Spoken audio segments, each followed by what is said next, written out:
Good morning student. आज हम सीखेंगे पत्र लेखन। पत्र कैसे लिखा जाता है और पत्र कितने प्रकार के होते हैं, औपचारिक पत्र और अनौपचारिक पत्र किन्हें कहा जाता है। तो ये सारा हमारा पत्र लेखन के अंतर्गत आएगा। वैसे तो पत्र लिखना आपने पहले भी सीखा हुआ है, आपको पता है कि पत्र कैसे होते हैं, कौन कौन से होते हैं। बस थोड़ा सा उसके बारे में आज फिर एक बार और डिटेल हम जान लेते हैं अच्छे से। पत्रों का हमारे जीवन में विशेष महत्व है। पत्र लिखकर हम अपने संदेश मित्रों और संबंधियों को भेजते हैं। जब हमें कोई प्रार्थना या शिकायत आदि करनी होती है तब भी हम पत्र लिखकर प्रधानाचार्य, अखबार के संपादक या किसी अधिकारी को पत्र लिखते हैं।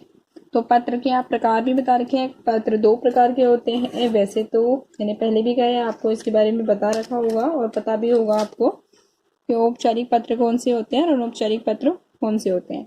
दो प्रकार के होते हैं आपके। सबसे पहला, जब औपचारिक की बात करते हैं तो औपचारिक पत्र के अंतर्गत वो पत्र आते हैं जो हम सरकारी कार्यालयों को, स्कूल के प्रधानाचार्य को, अखबार के संपादक को, या फिर अगर हमें किसी चीज की कंप्लेन करनी है, किसी के बारे में शिकायती पत्र जब हम लिखते हैं, जैसे कि अगर हमारी वॉशिंग मशीन हमने खरीदी वो खराब हो गई, या फिर हमने कोई सामान लिया है जो खराब निकल गया है और वो महंगा भी है, हम उसके लिए पहले शिकायती पत्र दर्ज करते हैं ताकि वो उन तक जब पहुंचे तो वो जो उसमें कमी निकली है उस कमी को बता सकें। तो जो शिकायती पत्र जाएगा वो उस व्यक्ति को जिसको आप लिख रहे हो, तो वो किसके अंतर्गत आता है, वो सारे जो पत्र हैं वो आपके औपचारिक पत्र के अंतर्गत आते हैं। औपचारिक पत्र, पत्र दो प्रकार के होते हैं, औपचारिक, अनौपचारिक। औपचारिक पत्र विभिन्न सरकारी और गैर सरकारी कार्यालयों को लिखे गए औपचारिक पत्र कहलाते हैं। इनमें प्रार्थना पत्र, आवेदन पत्र, शिकायती पत्र आदि आते हैं। अनौपचारिक पत्र, अनौपचारिक पत्र के अंतर्गत माता पिता, भाई बहन, मित्रों, संबंधियों आदि को लिखे गए पत्र अनौपचारिक पत्र कहलाते हैं। जो अनौपचारिक होते हैं वो हमारे जो सगे संबंधी होते हैं, भाई बहन, माता पिता, मित्र, इन सभी को हम लिखते हैं, ये सारे हमारे अनौपचारिक पत्र कहलाते हैं। औपचारिक पत्र लिखते समय नीचे दी गई बातों का ध्यान रखना चाहिए। पत्र के बाईं ओर, लेफ्ट साइड, पत्र के बाईं ओर विनम्रता पूर्वक विनम्रता सूचक संबोधन अथवा सेवा में लिखने के बाद संबंधित अधिकारी के पद और स्थान का उल्लेख करना चाहिए। ये आपको भी मैं और डिटेल में बताती हूँ। इसके बाद एक पंक्ति में मुख्य विषय का संकेत देना चाहिए। इसके बाद बाईं ओर संबंधित अधिकारी को संबोधित करते हुए अगली पंक्ति में अपनी बात प्रस्तुत करनी चाहिए। अंत में बाईं ओर अपना नाम पता स्पष्ट अक्षरों में लिखना चाहिए।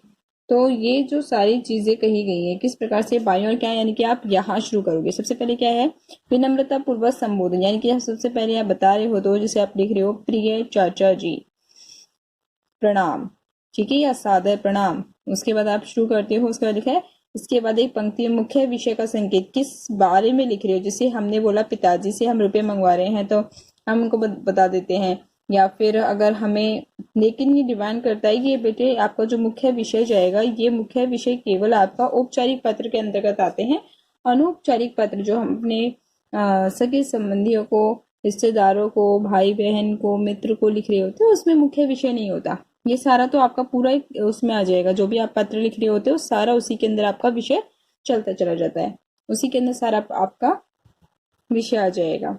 इसके बाद बाईं ओर संबंधित अधिकारी को संबोधित करते हुए अगली पंक्ति से अपनी बात प्रस्तुत करनी चाहिए।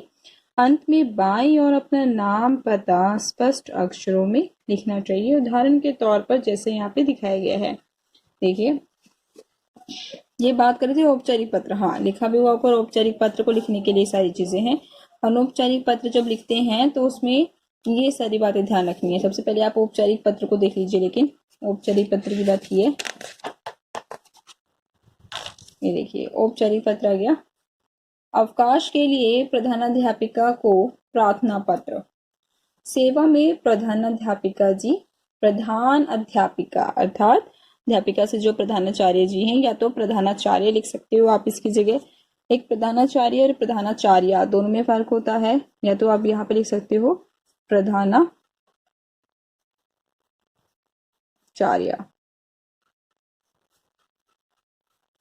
या तो आप यहाँ लिखेंगे प्रधानाचार्य जी। ठीक है, ध के ऊपर शिरोरेखा नहीं है, मैं बार बार बोल रही हूँ, के ऊपर शिरोरेखा नहीं आती है। प्रधानाचार्य जी लिखेंगे। अगर आप चार्य लिखते हो तो वो किसके लिए होता है? वो होता है पुरुष के लिए, जो कि आपके अध्यापक हो, प्रधान अध्यापक हो, उनके लिए हम प्रधानाचार्य शब्द का प्रयोग करते हैं। परंतु अगर फीमेल है, यानी कि अध्यापिका है आपकी मुख्य प्रधान अध्यापिका, तो आप उनके लिए प्रधानाचार्य शब्द का प्रयोग करोगे।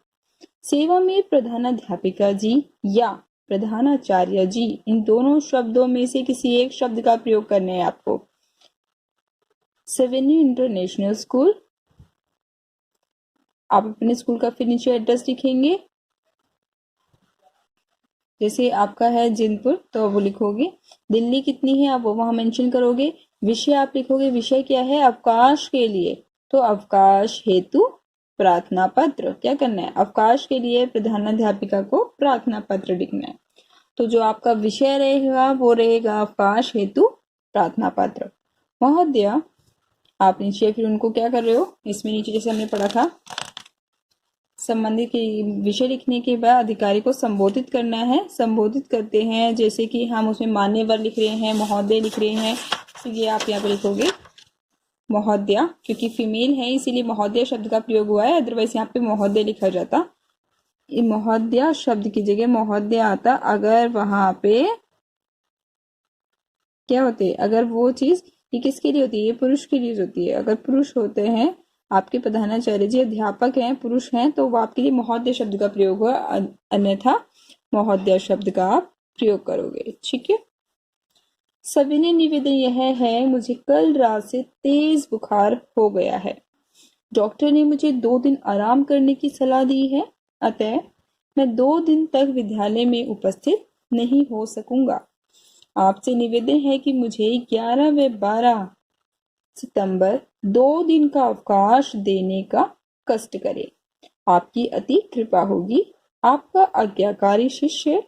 जो भी आपका नाम है, अपनी कक्षा, दिनांक आप नीचे लिखोगे। जैसे कि इसमें अंतिम लाइन में हमने पढ़ा था कि उसके पश्चात अंत में बाईं ओर, यानी कि लेफ्ट साइड बाईं ओर अपना नाम पता स्पष्ट अक्षरों में लिखना है, जो कि आपने अभी इसमें लिखा है।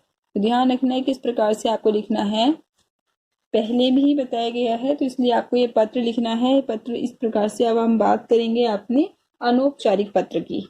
औपचारिक पत्र अपना, अनौपचारिक पत्र लिखते समय नीचे दी गई बातों का ध्यान रखना चाहिए। नंबर 1, पत्र के बाईं ओर अपना नाम, पता, फोन नंबर, दिनांक आदि लिखना चाहिए। इसके नीचे जिसे पत्र लिखा जा रहा है, जैसे माता, पिता, मित्र आदि, उसे संबोधित करना चाहिए। जो भी जिनको भी आप पत्र लिख रहे हो उन्हें पहले लिखा है पत्र के बाईं ओर अपना नाम, पता, फोन नंबर, दिनांक आदि सब कुछ लिख देना है। बाईं ओर लेफ्ट साइड लिखना है आपको अपना नाम, पता, फोन नंबर। जरूरी नहीं है, पर ये कि ये जरूरी है ऐसा जरूरी नहीं होता। उसको हम केवल 9829 ऐसे कुछ भी करके बाद में क्रॉस कर देते हैं सारे, क्योंकि हम अपना पूरा नंबर एग्जैक्टली कभी भी पत्र में नहीं लिखते हैं। ठीक है। पत्र के बाईं ओर ये केवल उसके लिए बताया गया है जो आप पत्र एग्जाम के पॉइंट ऑफ व्यू से लिख रहे हो। लेकिन अगर आप कहीं को किसी जगह आपको लिखना है और एक्चुअल में पत्र आप लिख रहे हो, तो वहां आप अपना फोन नंबर दे सकते हो पूरा। पत्र के बाईं ओर अपना नाम, पता, फोन नंबर, दिनांक आदि लिखना चाहिए। इसके नीचे जिसे पत्र लिखा जा रहा है, जैसे कि माता, पिता, मित्र आदि, उसे संबोधित करना चाहिए। इसके बाद अपना संदेश लिखना चाहिए। यह पत्र का मध्य भाग होता है, यह पत्र का प्रमुख भाग माना जाता है। अंत में अभिवादन लिखना चाहिए। अभिवादन के नीचे बाईं ओर यथानुकूल आपका आज्ञाकारी, आपका प्रिय आदि लिखकर अपना नाम लिखना चाहिए अथवा अपने हस्ताक्षर करने चाहिए। तो ये आपको अनौपचारिक पत्र लिखते समय इन सभी बातों का आपको अच्छे से ध्यान रखना है कि कौन कौन से ऐसे ये सारे पॉइंट्स आपके अनौपचारिक पत्र के अंतर्गत आते हैं। देखते हैं आगे, अनौपचारिक पत्र देखते हैं। जैसे रुपए मंगवाने के लिए पिताजी को पत्र, रामनगर छात्रावास, नई दिल्ली। दिनांक आपने पहले अपना एड्रेस लिखा, फिर आपने जब पूरा एड्रेस लिखने के बाद डेट डाली है आपने, उसके बाद आप संबोधन कर रहे हैं आदरणीय पिताजी, क्योंकि आप पत्र लिख रहे हो रुपए मंगवाने के लिए पिताजी को पत्र। आदरणीय पिताजी, सादर चरण स्पर्श। ठीक है, आदर के साथ चरण स्पर्श करते हुए, आपका पत्र प्राप्त हुआ। घर पर सभी सकुशल हैं यह जानकर अत्यंत प्रसन्नता हुई। आपको यह जानकर खुशी होगी कि मेरा अर्धवार्षिक परीक्षा परिणाम आ गया है। अर्धवार्षिक होता है मिड टर्म, जिसे आप मिड टर्म बोलते हैं, उसको हिंदी में अर्धवार्षिक कहते हैं बेटे। मेरा अर्धवार्षिक परीक्षा परिणाम आ गया है। मैंने 98% अंक प्राप्त करके कक्षा में प्रथम स्थान प्राप्त किया है। मुझे कुछ पुस्तकें और कॉपियां खरीदनी है, अतः आपसे अनुरोध है कि मुझे मनी ऑर्डर द्वारा 1000 रुपये शीघ्र ही भेजने की व्यवस्था कर दें। आपसे अनुरोध है, प्रार्थना कर रहे हैं, ये नहीं कि शीघ्र ही पैसे भेज दें, नहीं, अनुरोध करना है। आप अपने से बड़े को जब भी किसी चीज़ के लिए आप उनसे कुछ मांगना चाहते हो तो हमेशा ही प्रार्थना का स्वर होना चाहिए। तो आपको अनुरोध करना है कि आपसे अनुरोध है कि मुझे मनी ऑर्डर द्वारा 1000 रुपये शीघ्र ही भेजने की व्यवस्था कर दें। माँ को चरण स्पर्श और रिया को प्यार, यानी कि जो माता जी हैं उनको भी चरण स्पर्श, और अपनी छोटी बहन, क्योंकि छोटी जो भी हमसे छोटा होता है उसको, छोटी बहन को प्यार। ठीक है, तो इस प्रकार से आप अनौपचारिक पत्र लिखेंगे। एक अनौपचारिक पत्र हम और देख लेते हैं।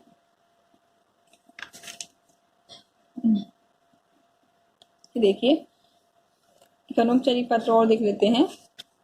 मित्र को जन्मदिन पर निमंत्रण पत्र देते हुए, जन्मदिन पर अपने मित्र को बुलाना है तो उसके लिए निमंत्रण पत्र लिख रहे हो, इनविटेशन कार्ड आप देना चाह रहे हो, तो किस प्रकार से इनविटेशन दोगे आप।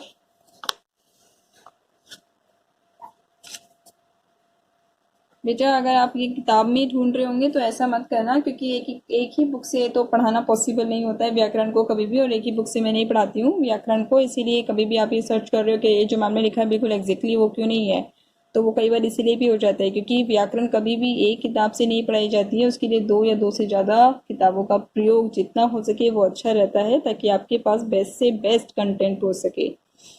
तो लेकिन आप अपनी किताब का प्रयोग करोगे, जब आपको प्रश्न दिया जाएगा जो करने के लिए, आप वो अपनी किताब से करेंगे। ठीक है, पर फिलहाल अभी जो आप समझाया जा रहा है आपको कि औपचारिक पत्र कौन से होते हैं, अनौपचारिक पत्र कौन से होते हैं, वो वीडियो के थ्रू आप अच्छे से समझने की कोशिश कीजिए, क्योंकि मेन मोटिव आपको केवल समझाना है, मेन मोटिव आपको समझाना है और आपको समझना है, क्योंकि जितना ज़्यादा आप समझने पे ध्यान दोगे उतना ही अच्छा आपके लिए होगा, ताकि आप कोई भी पत्र आ जाए, कोई भी अनुच्छेद आ जाए, आप खुद से लिख सको। किताब को केवल इस पॉइंट ऑफ व्यू से मत लीजिए कि मुझे सिर्फ किताब मिल गई या मुझे इसी के अंदर से पत्र मिल गया बस ये करना है, नहीं, आपको सिखाया जा रहा है कि आपको कैसे लिखना है। अगर आपके सामने ये जो पत्र आपको भी जो मैं बोल रही हूँ, ये पत्र आपको जिस प्रकार से जो दे रखे हैं, इसके अलावा बिल्कुल अपोजिट आपके पास लिखने के लिए आ जाएगा। मैं बिल्कुल सेम नहीं दूंगी आपको जब आपके एग्जाम होंगे बाद में। तो इसीलिए आप केवल आप अपना एक अपने मस्तिष्क के अंदर आप एक धारणा, एक विचार बैठा लीजिए कि आपको खुद से लिखना है। आपके अंदर खुद से लिखने की क्षमता आपको बनाए रखनी है। ये नहीं होना चाहिए कि किताब उठाई, उसमें से प्रश्न देखा, उसी में उत्तर देखा और लिखना शुरू कर दें। तो ऐसा नहीं होना चाहिए। केवल अपना मेन मोटिव आपका होना चाहिए कि आपके अंदर लिखने की क्षमता बनी रहनी चाहिए, उसको बनाना है, जितना हो सके बनाना, और खुद से लिखा करो। पेरेंट्स की आप हेल्प ले सकते हो, तो अगर आपको कुछ नहीं आ रहा है तो तब आप अपने माता पिता की मदद लीजिए, लेकिन उससे पहले केवल अपना ही मस्तिष्क आपको प्रयोग करना है लिखने के लिए। ठीक है, आगे देखिए।